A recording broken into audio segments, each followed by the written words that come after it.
السلام علیکم ورحمۃ اللہ وبرکاتہ۔ کیسے ہیں احباب گرامی قدر؟ ہماری جو سیریز چل رہی ہیں ان کا موضوع آپ حضرات جانتے ہیں۔ آج کا موضوع یہ ہے کہ نکاح کے برکات۔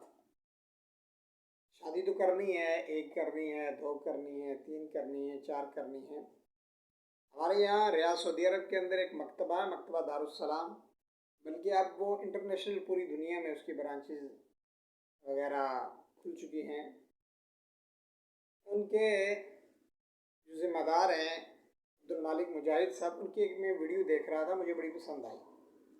انہوں نے ایک واقعہ سنایا کہ ایک طالب علم تھا،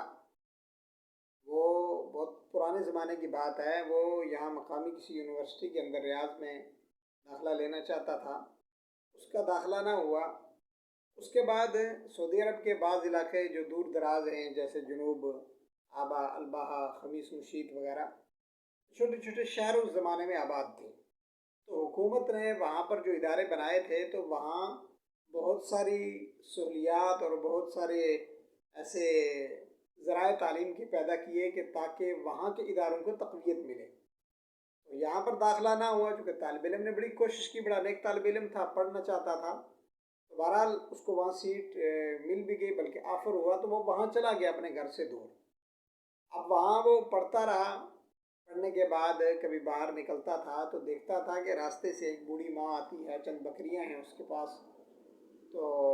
اس کو دیکھ کر بڑا ترس آتا تھا کہ بیچاری کافی عمر رسیدہ ہے اور وہ اس کو چرا رہی ہے، لے جا رہی ہے۔ اسی طرح کرتے کرتے ایک دن اس نے کسی اپنے دوست سے ذکر کیا کہ بھئی یہ فلاں ماں ہے، اس کا کوئی نہیں ہے۔ تو بتانے والے نے یہ بتایا کہ بھئی اس کے گھر میں کوئی نہیں ہے، یہ بالکل اکیلی ہوتی ہے۔ پھر کچھ ہی دن گزرے تو یہ گیا اور اس نے ماں جی کو سلام کیا، السلام علیکم ورحمۃ اللہ، تو جواب دیا ماں جی نے بھی۔ اس نے حال احوال اور پوری بات جب ان سے کی تو پوچھنے کے بعد ساری باتیں جب اس کے سامنے آئیں تو ماں جی نے کہا کہ باقی تو سب کچھ ہے، لیکن میری ایک زندگی کی تمنا تھی جو پوری نہیں ہوئی، وہ یہ ہے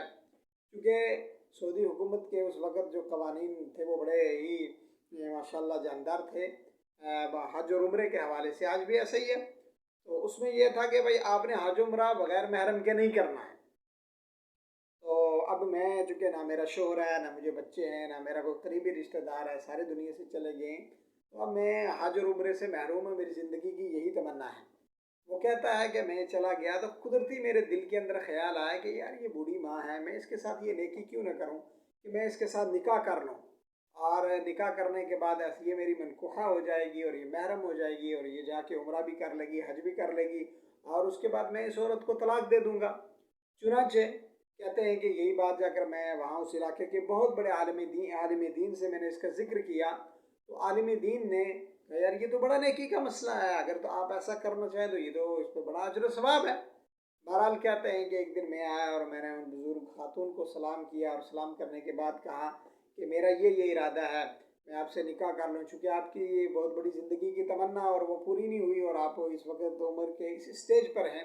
تو آپ میری منکوحہ ہو جائیں گی، اور اس کے بعد میں آپ کو طلاق دے دوں گا اور میں آپ کے ساتھ جاؤں گا اور جا کر حج عمرہ آپ کر لینا۔ کہتے ہیں کہ اس ماں جی نے کہا کہ کوئی بات نہیں ہے، مسئلہ یہ ہے کہ میں اس پر غور و خوض کرتی ہوں۔ بہرحال کچھ دنوں کے بعد سوچنے کے بعد عورت نے اس چیز کو قبول کر لیا۔ اب اس عورت کو لے کر وہاں کے قاضی کے پاس گیا، تو بہرحال قاضی نے سرکاری طور پر اس کا نکاح رجسٹرڈ ہو گیا۔ اب جیسے نکاح ہوا تو اس کے جتنے لوازمات تھے وہ پورے کیے، اور پورے کرنے کے بعد حج اور عمرے کی تیاری کر لی۔ بڑی غور طلب بات ہے اس سے آگے سننے کے لیے۔ بہرحال اب یہ طالب علم تھا، نیک تھا، علم کو حصول کر رہا تھا، اس کا مقصد تو اور کوئی تھا نہیں وہاں، اور تھا بھی بالکل جوان، تو یہ کیونکہ اب نکاح تو سرکاری طور پر یہ اس کی بیوی قرار دی گئی، ان کو تو کوئی اعتراض نہیں تھا، بھائی ٹھیک ہے اگر اس نے نکاح کر لیا اس کو منظور ہے۔ تو اب آگے معاملہ یہ ہوا کہ وہ لے گیا، اس کو حج کروایا، حج کرنے کے بعد آیا تو اس بوڑھی خاتون سے کہا ٹھیک ہے جی اب آپ کا مقصد پورا ہو گیا، میں آپ کو طلاق دے دیتا ہوں۔ خاتون نے کہا تو مجھے کس لیے طلاق دیتا ہے، مجھے طلاق نہ دے۔ کہتے ہیں کہ اسی طرح رہا، تو پھر دوسرے تیسرے دن پھر گیا تو پھر اس نے اصرار کیا کہ میں چاہتا ہوں تجھے طلاق دوں۔ اس نے کہا یار مت مجھے طلاق دو، اب مجھے کیوں طلاق دیتے ہو، آپ کو شادی کرنی ہے جاؤ کرو، میں نہ آپ سے خرچہ لیتی ہوں، میں آپ سے کچھ مطالبہ، مجھے وہ آپ سے کچھ نہیں چاہیے، اللہ کے دیا ہوا سب کچھ میرے پاس ہے، مجھے آپ سے کچھ نہیں ہے، آپ جائیے شادی کیجیے۔